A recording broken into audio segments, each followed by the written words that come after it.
Hello, my friends. This is Dr. B, 30 years in medicine.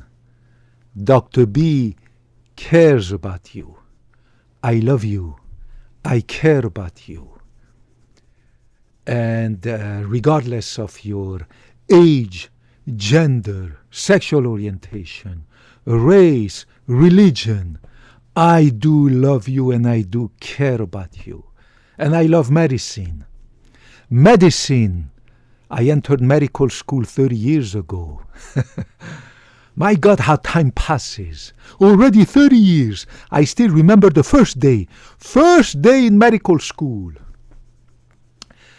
Guys, it takes a long time to become good, to become an expert in medicine, to understand it all. Cardiology, neurology, gastroenterology, dermatology, anatomy, physiology, pathology, biochemistry, molecular biology, blah, blah, blah, blah, blah, blah. I mean, it's just endless. Our body is so complex. Graduating from medical school is just not enough. You need years, decades to become good at it. I'm 50 years old. I apologize. 50 years young. Look at this. Pure muscle. 50 years young. So I'm here to transfer my knowledge to you and give you simple, basic information, but so precious information in each of my videos.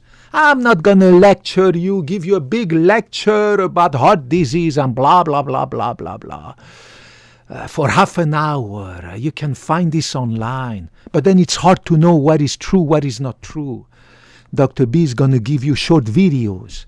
And each time in these short videos, I will give you precious information, practical information, without using medical terminology. Down to earth, just like you who doesn't know nothing about medicine. And I say that respectfully. I don't know nothing about engineering, right? I'm not an engineer. I don't know nothing about computer science. But I know medicine. So I'm here to transfer my knowledge to you. I am not here to make money, to sell you any products.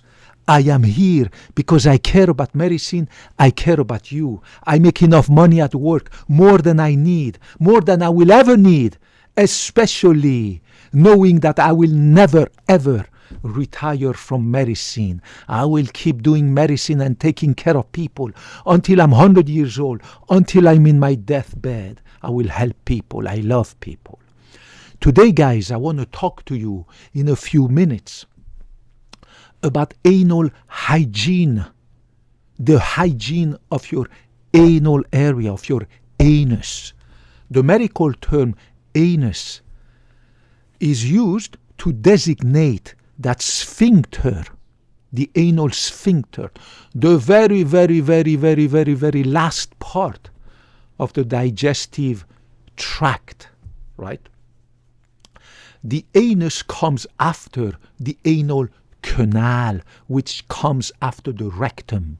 The rectum stores the stools between each defecation, also called exoneration. So the rectum fills up. Then we have this envy to defecate, to exonerate. In medicine we say defecate or exonerate. This is the medical term to say to poop.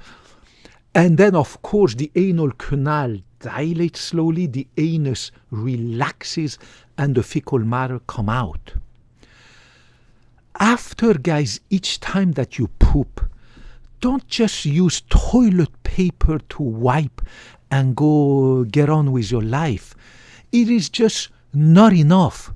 When you wipe your anus after each time you poop by using just simple toilet paper, there is still some residue of fecal matter on the skin of your anus. And remember that fecal matter is full of carcinogens.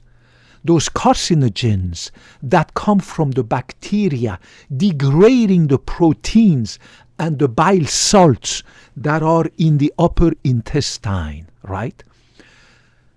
The duodenum Bile comes from the liver into the duodenum, jejunum, ileum, and then goes into your large intestine, right?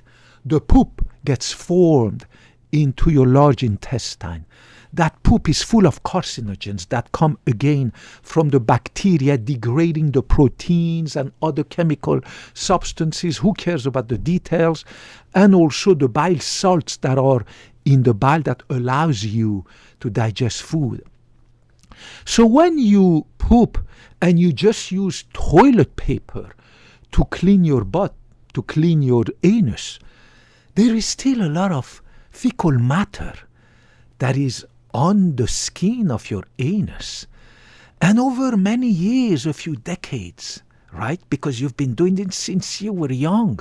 And by the time you reach 40, 50, 60, then there's something, a lump, a growth that is bleeding on your anus. And then your doctor diagnoses you with anal cancer.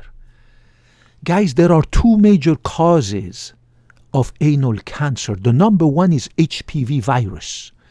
HPV virus, the number one cause around the world of anal cancer. Guys, be careful.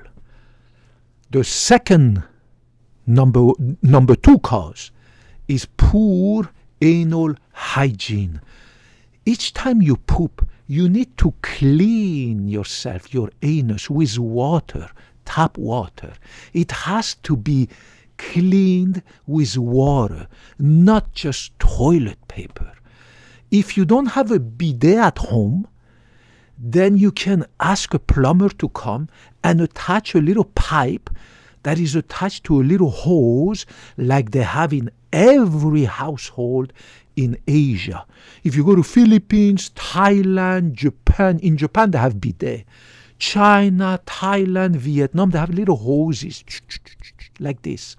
So people, once they poop, they spread their legs on the toilet seat and they spray their butthole, their anus, with water.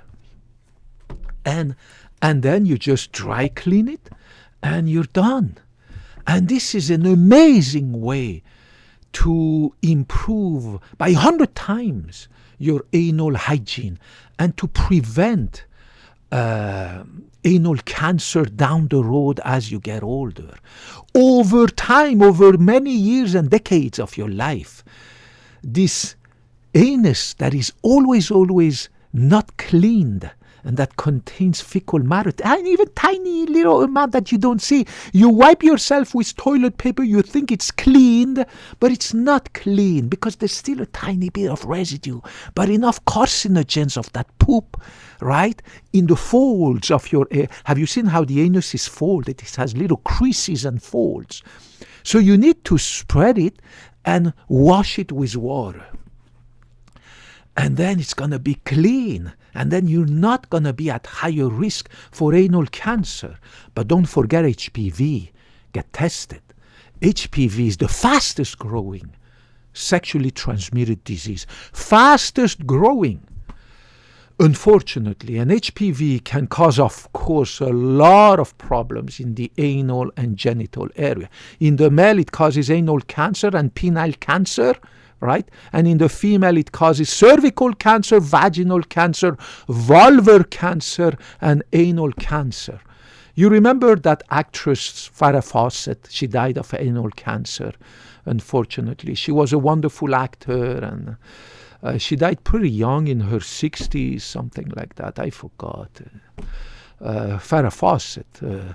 So just to raise awareness about anal hygiene, use a little plastic bottle. You don't have a little, you cannot afford to have a bidet installed in your bathroom or to call a plumber to install a little hose with a little pipe like that.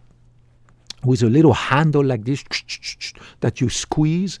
Just use plastic bottle, a little plastic bottle. If you go online, they even sell some little plastic bottle with a little pipe like that, specifically made for washing your butt after pooping. Just go on Amazon, go to any store, go online and buy it. I mean, it's so cheap for $2.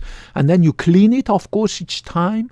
Clean it with ammonia, with bleach, blah, blah, blah. I mean, make sure you clean that stuff.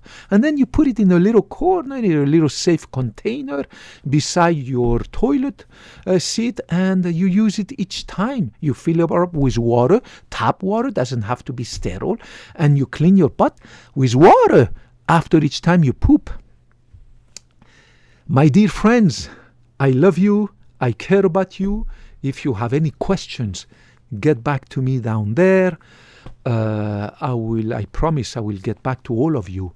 It might take time, but Dr. B loves you. Dr. B cares about you. Dr. B genuinely cares about you. And I will get back to you as soon as I can. I'm so busy with work, but I promise I will do it. I love you all. It's an honor that you listen to me. Thank you very much. I hope to see you in the next video. Bye-bye.